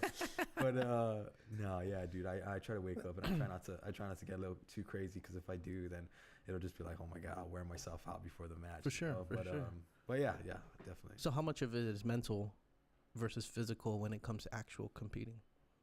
I think, you know, me personally, right? I think it's I think a lot of it is mental, right? But it's also, I think your preparation before it, right, too, is I think is very important. Your preparation before whatever it is you're doing, your game, your match, or whatever it is, right? Okay. It's very much, I think, the preparation, and then the preparation leads to the strong mentality, right? It leads to the strong mental thinking the day of, or the day before, or something like that. So I think a lot of it is mental, but right, the physical preparation before plays a factor into the mental thinking. For sure. So that's my thing on it. For sure, it's more like the backup, the backbone, right? Yeah, right. Because everyone can have a strong mindset, right? But at the same time, you gotta have you gotta really believe it, because you actually did it. I can't just be like, if I didn't train hard, I would be like, no, You would know you didn't train exactly. hard. Back in the back of mind, maybe you're not. Oh shit. Exactly. Yeah. You're gonna. You can't cheat the grind, right? You can't cheat it, right? Yeah. You have to, know what you did and what you didn't do. You know if you deserve it or you didn't deserve it. For sure. And sometimes things don't play out the way you like it, right? Maybe you do deserve it. Maybe you did everything you can, and maybe it doesn't. But maybe it's just not your time yet, right? Yeah. Or maybe there's little things you have to go back and fix, or little kinks here. Do you go through major weight cuts? I don't. No. Nope. So nope. you sort of walk around at the weight that you compete at? Yes. Yeah. For the most part. But one thing I've been doing lately is I've been very disciplined with just my everyday life, right? Especially now, I feel that back in the day it was more, I was doing it because I still love it, right? But back in the day it was just because it was like you said, like not so much hobby, but it was more so like I didn't know, like I did it because I loved it. I didn't really, I didn't see it, how do I say this? I didn't really look towards like the future too much. I was more just like there competing. I loved it. Nice. I have competition tomorrow. Dude, super cool. Hell yeah, I got first place or blah, blah, blah. But nowadays, it's a little different. I'm a little older. I'm a little more mature. I feel that, this is my job. This is what I'm going to do for the rest of my life. This is how I'm going to make money. This is how I'm going to be successful. And so I feel that I'm more of a professional. I'm more of a professional athlete now. And I am a professional athlete, right? And so I feel that my day-to-day is more, structured. It's more, like with your diet, like I was saying, the diet, we were talking about, right? The diet. I feel I'm not going too crazy. Like, for example, just to this trip, 3 weeks I'm here, right? Man, I've been very, very good with my eating. Oh, no. Yeah, that's right, crazy. right. Yeah, Isn't that crazy? It's crazy. Yeah. Holidays, right? Yeah, man. I've eaten 3 full meals for 2 straight weeks. Like, literally, jealous, bro, it was jealous. so bad, dude. Right? No. Like, that's good. That's good. Plate 4 inches high. Nice. Nice. The full diameter of the plate. And then falling off. Yeah, right? I try to trick myself too. I was like, you know what? I'll just get one of everything. Yeah. And by the time you get the last of everything, you're like, Shit, that's the same thing as if I was just to get certain shit. Yeah, same amount, right? But I definitely didn't lose weight this fucking holidays. Oh, dude. New year, new me. Oh man. Okay, sorry. I'm done. No. Go ahead. But yeah, no, I just been trying to just be work on just eating, staying, eating clean. Of course, I'm enjoying myself though, right? Christmas, sure. I enjoyed myself. I ate red rice, but man, Christmas is the only day I ate red rice this whole entire trip here. Just something small like that. But I've been just trying to eat clean and just still stay somewhat healthy, right ish, because man, jiu-jitsu's it's a kind of like year-long thing. It's not really an off season. There's always competitions, and yeah, so and then I have some big ones coming up too. So I'm just trying to not get too crazy, and like for sure and off my thing. Yeah, for sure. Yeah. So, but dude, it's been tough though, man. Very tough. I mean, because oh man, my wife's been enjoying it, dude. My son too, man. My son's been enjoying. My son's eating like for the first time he's tried Spam, right, and some red rice here, and he's loving it, and my mouth's just watering looking at it, But here, boy, try some Typhoon food. Right? Here you go. It's Typhoon food. Ichiban Typhoon food. But yeah, it's been good though. It's been good. I've been enjoying my trip nonetheless. Yeah. You mentioned that there's no off season, and is our competitions on a monthly basis or more on a quarterly basis? So it's actually the IBJJF, which is the biggest federation in jiu-jitsu, International Brazilian Jiu-Jitsu Federation. It's like the most. It's the most known. It's also been around the longest, right? Which is why it's probably the most known and the most, the with the most prestigious, right? Like tournaments, like the World Championships, Nogi World Championships, Pan American Championships, European Championships. So it's also it's the most known organization. It's the one that's been around the longest. And so, anyways, they have tournaments year long, every single month, multiple times a month, in all areas around the world, not just the United States. They have it all over, right? Madrid Open, they have in Brazil, they have like a Rio Open, things like that. It's all over the world, and it's all year long. So yeah, so there's not really like an off season, right? And the thing is like, when you say off season, anybody can kind of have like, they can create their own off season, right? But for the most part, if you wanted to compete all year long, you have tournaments all year long. Yeah, so you just have to figure out a way to fly over there. Yeah, exactly. So, yeah, exactly. And I'm pretty sure there are traveling jiu-jitsu players. 100%. For sure. Yeah, definitely. I mean, it's not set in stone yet. I'm really trying to make it happen. But for example, on January, just pull it in front of you a little bit. Right here is cool. Yeah.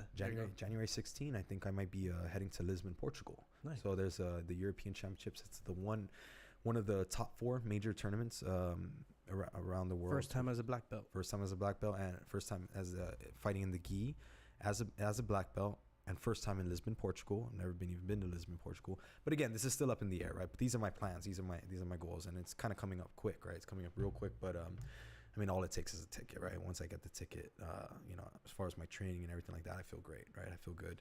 But that's one option. There's also, I saw like a Manila Open, right? There's a Manila Open happening, I think that same weekend. And if those don't happen, just for any reason, I have the LA Open, which is in February, first week of February. So, dude, yeah, definitely tournaments all year long. And, dude, I'm super stoked for this new year. Yeah, are you expecting a major difference in the competitive nature of the tournaments now that you're a black belt? Definitely, yeah. Well, of course, right? Right, yeah. But what are, I guess what I'm asking is, what are the major differences that you're expecting? For sure, obviously, this is the top level, right? Mm-hmm. So usually when you're, when I was a brown belt, purple belt, this and that, I felt that when I was competing, it was like, okay, you have like, maybe like these 4 guys are like the toughest in the belt, right? And then you just, not that everyone else isn't tough, right? But you just have like the 4 main top name guys, right? That are like the toughest. But then now that at the black belt, I feel everybody is tough, right? Everybody's tough. You're always going to encounter maybe you're going to encounter the guys that are more of the old school generations that we were talking about, right? But these guys are still freaking tough as nails, right? Yeah. But then maybe they enter the opens or something like that as an adult or something. And then you have sometimes, but then the one thing that, and this is actually what I'm really excited about, is getting to compete against the best of the best. When I say best of the best, like the world champions, the Pan American champions, the European champions, you know, because now that I'm at the top level, like it's no longer like I'm kind of like looking up to these guys, like, dang, like, you know, watching the finals of like the black belts or watching the black belt tournament, or the black belt divisions in the worlds or something like that. I was like looking up to these guys, like, oh, dude, that's sick. Oh man, check out this fight. I'm actually going to be a part of that fight. Who knows? Yeah. I'm probably may fight the previous world champion my first match. Who knows? You know, maybe my second match, maybe right there. I don't know, but I'm super looking forward to that. Man, and you're in your prime, dude. You know, mid 20s is the perfect age to. You think so? You think that's prime? Yeah. Well, I think mentally, I think 30. Okay. You know, 30, maybe 33 would be the mental prime. Gotcha. But the physical prime is definitely mid 20s. Nice. Right. That's good to hear. And I'm sure being a black belt, especially a newly belted, is that a right thing to say? Newly belted black belt. Definitely. You still see more forward progression for yourself, right? Definitely. Just because you reach the top, it doesn't mean like, oh, that's it, got my black belt. It's no way. Game mode, game time. I'm done with everything. Yeah. 100%. I agree with you. Yeah. I mean, just like anything, right? You reach the top, and it's like, and even let's say I was the best in the world right now, best black belt in the world right now. I cannot just be like, oh, okay, I'm the best black in the world right now. Solid. Yeah. No, because then there's all these guys underneath you gunning for that top spot, and it's tough to keep the top spot, right? Yeah. So definitely. Now that I'm not even up there, I'm just saying, right? But now that I am a black belt, you know, I feel that it's kind of just like, now it's just beginning, right? It's almost like a new beginning, sort of, right? For sure. And now I'm competing against, like I said, the best in the world. I have the opportunity to do that, right? So it's definitely, you know, my mind. I had to have a little mental switch. I had to have also just the way I train too. It's gonna have to switch. You know, everything's gonna have to switch. And but I think more so mental. My mental has to switch. And now that I'm at the top of the top, I have to believe I belong there, right? And then I have to prove it. You know. So but yeah, dude, I'm definitely it's totally different. And now that you got it, I feel that I gotta work that much harder, you know. For sure. Yeah, it's back to proving grounds again. Definitely, right? Yeah. It's back to square one in a way, right? But in a new area, right? So but yeah, I'm stoked, man. I'm stoked, right? This echelons. Yeah, this is what I want, right? I didn't just want to get a black belt, right? I didn't want to just get a black belt and that was it. Like, man, I knew that one day this would come, you know, and it's here. And I'm, dude. How'd you feel when it happened? Dude, were you expecting it at all? Not at all. Yeah. Oh, yeah. Let me tell you the story real quick about it. Checks out. Hey, it's okay though, right? Yeah, you can tell the long story. I'm a talker. Yeah. I love it. It works. So anyway, boom. What's that called? I get to the gym, right? Or I'm sorry, this is maybe a day before or something like that. Chrissy, my wife's telling me, hey, his Nina wants to see him. His Nina is Angelica, right? Who's Andre and Angelica's my Professor Andre. Angelica's his wife, right? And they're my boys Nino, right? Okay. And so she was like, hey, you know, his Nina wants to see him before we leave back to Guam. I'm gonna bring him by the gym on Monday. I'm like, okay, cool, sounds good. So she already knew. She knew, right? Okay. And I'll tell you what she told me afterwards, right? So at the time I was like, yeah, for sure, you know, and this is very normal, right? Mm-hmm. My boy always goes to the gym and he always hangs out with Andre and Angelica. Always. Sometimes I'll drop him to their house and they'll spend some time with him, blah, blah, blah, whatever. So she told me that, so I was like, cool, normal, right? Whatever. Okay, I was like, yeah, for sure, you know, I know we're leaving on the following week, like, dude, bring him by and everything like that. She was like, okay, cool. She was like, hey, you know, are you gonna train night class? I was just like, yeah, I think so, you know. I was like, man, but I'm down, you know, if you want, I know we're leaving in a week, you know, like I can go ahead and, you know. She's like, no, train, you know, go ahead. I was just like, okay, yeah, right, whatever. Again, normal, right? Yeah. I get to the gym. Nothing out of the no, right? I get to the gym. Cool. Yeah, playing it cool, right? And it's a kids promotions that day, right? Not adults, only kids. So again, I'm a kids instructor, so I was over there. We did the whole promotions, 5 to 6 o'clock, something like that. Boom. So after that, normally what happens, right? And this is the thing. I just realized this now, like recently, but like at the time I didn't realize it, right? But at that time it was like, so normally what happens is 5 to 6, kids classes are done, kids get off, 6 o'clock, adults get on, right? That's always what happens. But for some reason, and again, it was kids promotions, Bula kids. So there was all the kids and they ended up lining up on the mat too. You know, all the adults get on, they line up on the mat too. again, I just realized this a little while ago, right? But anyways, so that happens. And then Andre gets on the mat, you know, and then he starts off and he's just like, hey, he's like, tonight's a very special night for me. He's like, I want to promote a black belt, right? I want to give a black belt promotion tonight. Everyone's like, oh yeah, ooh, like looking at all the brown belts. It's like 8 of us, right? Everyone's looking, right? And here I am thinking, right? Like, okay, like I was like, man, there's no way, like I'm gonna get it, because like a lot of us were also doing like the no-gi worlds, right, which was on the weekend, right? So I was like looking down, I was like, okay, I think this guy Vic's gonna get it. You know, this guy Vic is he's a brown belt, Masters world champion, Masters Pan Am champion. I was like, this guy's getting it for sure, you know. Andre starts going into his story, starts talking. So I see Christy walk in, I see Zoma walk in, everything like that, right? And I'm like, okay, blah blah, they're here for Angelica, you know. And then we're like, you know, Andre's giving a speech, and then next thing you know, I see on the right, and I see my cousin walk in, right, and I see my auntie walk in. But here's the thing, boo, my cousin trains at the gym too, you know. So I was like, nothing out of the ordinary. Nothing out of the ordinary. Right? Yeah. His mom's there. I was like, man, this dude, maybe she's there for his own. I don't know, you know. I didn't think anything, right? Like I didn't, because here's the thing is, like, I was just like, man, there's no way I'm gonna get promoted, right? There's no way, you know. Me and Andre were just talking like some story about some guys in the brown belt division, this and that, and then anyways, and then so, you know, so on and forth. So he goes on with the speech, everything like that, and then you know, he's talking like, oh man, you know, like this guy, like you know, he's you know, he's always one of the top competitors here. He's always training. He's been with me for so long. Like, you know, like I truly feel he deserves this belt. Blah blah blah. This and that. And then, you know, here I'm. So the whole time thinking, man, 100% Vic. You know, like, man, this guy deserves. You know, like he's checking all the boxes here. Exactly, right, exactly. But man, the one thing, you know, and the one thing that like really like caught me, right? The one thing that really caught me was once he said,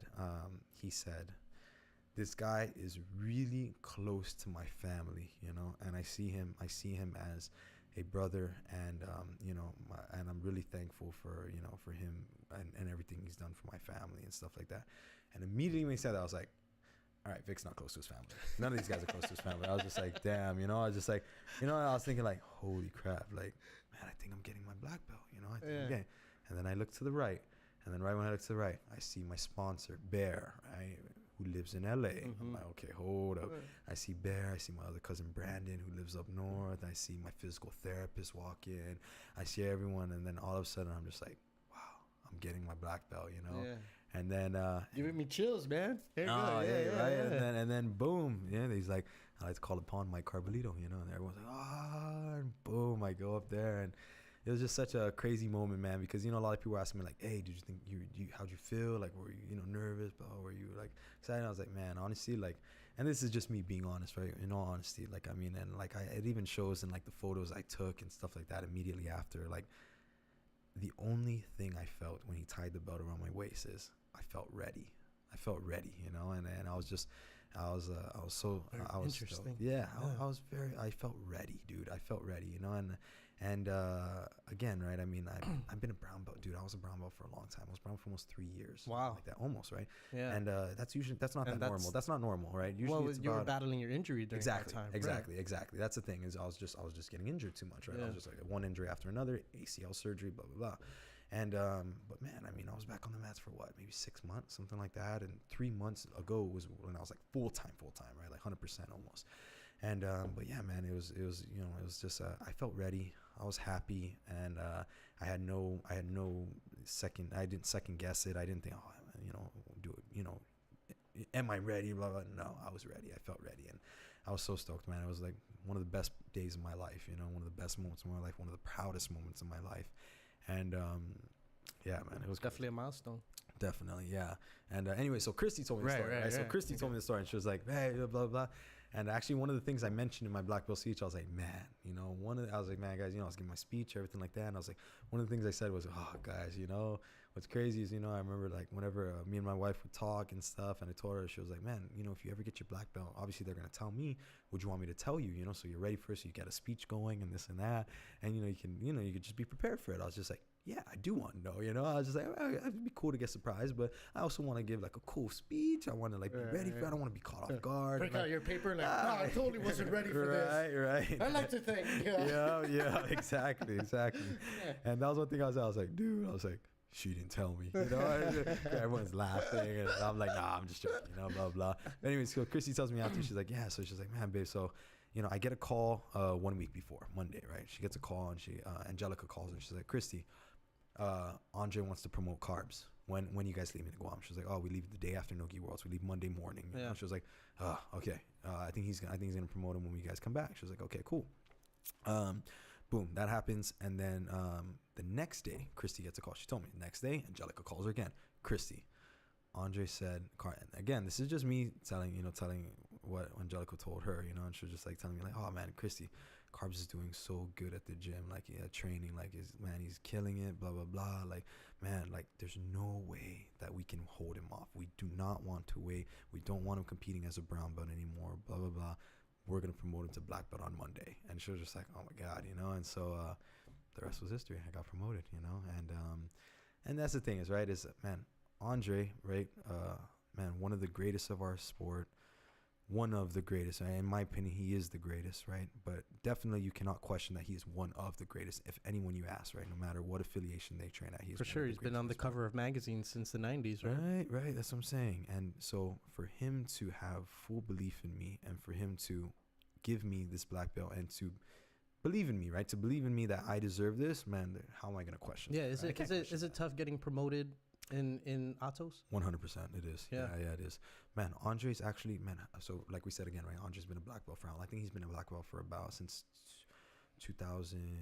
Okay, I may be wrong on this. Shoot, man, I may be wrong, but 2004? Okay. So 3, 4, something like that. He's been a black belt for a while, right? And at this time, so before, because right now, dude, he has so many affiliations around the world. Atos is so big all around the world, right? So nowadays, he has obviously more promotions, right? He promotes more black belts, but it's because, like, for example, say for Atos, I'm going to use just a random example. Atos, say Atos in Canada or something like that, or the head instructor's over there. Obviously, Andre isn't at Atos Canada 24/7. So if the Atos Canada guy's like, okay, hey, I got 4 brown belts. They're super awesome. They've been dedicated with me. They deserve it. Andre goes there. He meets them. Good people, good technique. He promotes them to black belt. But it's more so the Atos Canada's head instructors black belts. But Andre gives the blessings. Maybe he ties it around the waist, this and that, you know. But so nowadays he has, right, not a lot of black belts, but more than before. But let's say 5 years ago or something like that. Man, the guy has been a black belt and has been at the top level for like how long? Owns his own school, this and that. Has had a few affiliates at the time, you know, and he only had, I think, about 12 people that he's ever tied a black belt around. Really? 12, you know. So when Keenan, I don't know if you ever heard of a guy named Keenan. You can go ahead, come inside. Yeah, come and sit down. You know, it's but Christy's here. Oh yeah. Hey, no, you're good. No, you're good. Can I show her? Hey, come look. Come show the camera. Come here real quick, guys. This is my wife right over here. This is Christy. All right, the one I was always talking about, the supportive one. Yeah. Okay. All right. Said your name 15,000 times today. Thanks for that, boo. Thanks for that. That was good. That was good. No, but yeah. Anyways, what's that called? So yeah. So this guy Keenan, right? Keenan Cornelius. Have you heard of him? Yeah. Top, one of the best in the world. Literally the best in the world, right? Just won the Nogi World Championships at the black belt, a medium heavy division. And anyways, so for him, he is he was only Andre's, like, maybe wrong, 10th or 11th black belt, something like that. Wow. And dude, that's like, man, Andre's been a black belt for how long before Keenan, you know? And so for Keenan to only be his like 11th, and I may be wrong, maybe a couple numbers off, right? Maybe 2 or 3, I think only, but like 11th black belt. Dude, that's crazy, you know? It's crazy, you know? Yeah. So that just shows that it's not easy to get belted by this guy. You know? It's not easy to get belted by this guy at any level. And also, I feel that Atos holds a little bit of a higher standard. Not to say that you have to be a competitor, right? You don't have to be a competitor to get belted or anything like that. Like, not to say that, but just that, you know, he doesn't give belts out like it's nothing. You know, you got to earn it. And so, like I said, I got my black belt from him. I'm not gonna question it. I accepted it. I feel ready, and also knowing that he gave me the belt makes me very confident in it. You know, so yeah. Right. Yeah, definitely. Oh yeah, hold on. Let me see how long. Yeah. How long has it been here? It's been a couple hours here. Oh my God. Huh? Yeah. What time we started this at what time, boo? 3:15, something like that. Yeah, something like that. Yeah. It's been about an hour and a half. Yeah. A little over an hour. telling you, man. Hey, you give me a mic in front of my phone. You put, these were the only ones that kind of tripped me out a little. Was the headphones, you know, in the beginning. That you can hear yourself. Yeah. But I got used to it after 5 minutes. Yeah, I kind of adapt very well. But I got used to it. But hey, you put a microphone in front of me. You talk to me. Well, I can talk forever.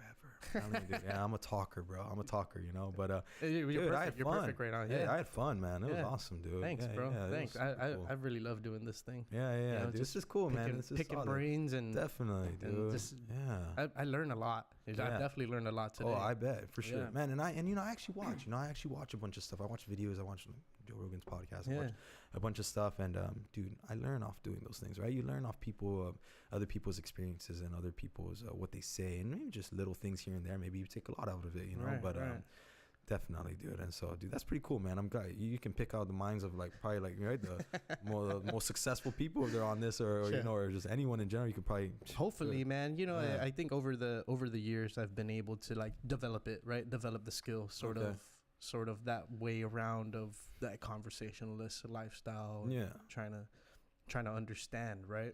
Become a sponge. Yeah, definitely. Yeah.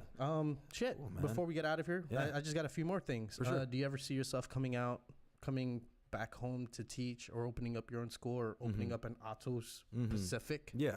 So, man, I definitely have so many goals, so many dreams, right? And definitely, right? One day, I want to be able to give back wherever I'm at, right? Wherever I may end up, I want to give back. That's definitely one of my goals. But as of right now, my number one goal is to focus on this coming year's competition season as a black belt, right? That's my number one huge thing, is I want to focus on this, and I'm 100% mentally and just, you know, mentally and physically and just in it. And that's this year as my black belt. And I want to compete as much as possible. I want to do as much as possible. And actually, this time around, I've been here for about already 2 weeks. I'm here for 1 more week, you know, or 2.5 weeks, something like that. And man, I've been actually teaching a lot of private lessons here on Island. I've been giving back a lot. I've been doing a lot of private lessons to, you know, the just jiu-jitsu practitioners here from different teams. I've been doing a lot with also some of the marshals here too. I actually have a seminar tomorrow too. I have a seminar. Busy. Very busy. I have a seminar tomorrow, man. I actually have to. Unfortunately, I had to even actually turn down some privates just because it's like, man, my wife and my son won't be able to enjoy their trip. You know, it's like because I enjoy teaching. You know, I enjoy teaching, but you know, obviously, my son's screaming, my wife's the only one holding him, so it's like, yeah, I gotta help, you know. So unfortunately, I had to turn down even some opportunities for people asking me for help and for private lessons and things like that. But I've been blessed, man. I've been blessed to be here. I've been blessed to give back, you know, because like I was telling you in the way beginning of the podcast, right? I really truly love people that give back, and I appreciate people because like your sister and like many others like her that have helped me along my journey. I feel that, you know, after 13 years, I'm just thankful that people are trusting me and asking me, you know, and just they're, you know, they believe in my work and that they trust me to teach them and to help them. And it makes me really proud and super stoked, dude. Yeah, just the fact that you can pay it forward. Yeah, exactly. You know, any way I can. So, but yeah, dude. So that's what's up. Yeah. Hell yeah, dude. This was awesome. Thanks, bro. I totally forgot my last one. But like I said again, boo. I could talk, right? I could talk. You just asked me one question. I went, shoo. Yeah. Hey, appreciate it, boo. You took me for a ride here, bro. I mean, I appreciate it. I don't think I've ever had any jiu-jitsu players on. Nice, man. On the podcast. I'm glad to be the first one. one. Definitely. Thank you, bro. I'm super stoked. I've learned a lot, and I wish you all the luck, man. You know, you got a brand new journey going ahead of you. You've created many journeys along the way. Like I said, I follow you, right? I followed your journey. Thank you, dude. That's why do you think I've been able to be like, yeah, you know, your MMA fight? And seriously, dude, that's pretty good. Honestly, I was actually tripping out about that. I don't even know how you remember that, dude. Not many people do, you know. That's pretty crazy, bro. Yeah. Dude, and like, man, I remember you back when I was staying. Like I said, we're staying at your sister's in San Diego, and so I remember always when I was a little kid at that time, you know, and you would always come out and. Crazy, bro. Pique my interest, man. And you know, I wish you and Christy all the best. Appreciate it, my brother. Since high school. Yep. And now you guys got your little boy, and he looks like a little man. Yeah. So it's the skinny jeans. The skinny jeans. Hey, boo. I appreciate it. I appreciate you having me on. I appreciate, you know, you and your staff and everything like that. You know, doing the work here and freaking dude, not only just appreciate me, but I appreciate you having me on, but I appreciate what you're doing, man, because this is cool. Like we were talking about, thanks, getting you know, Guam's best out there, getting just Guam's people who represent Guam and try to put our island on the map. And I appreciate you, man. Thank you for having me on, brother. I Thanks, appreciate Mike. it, bro. I appreciate it. Oh, thank you. Another episode of the podcast, everybody. Mike Carbullido. Oos. We're signing out here. Peace out. Yep. I need to get a clock. I always forget. All right. Hey, but look, that's one thing now that I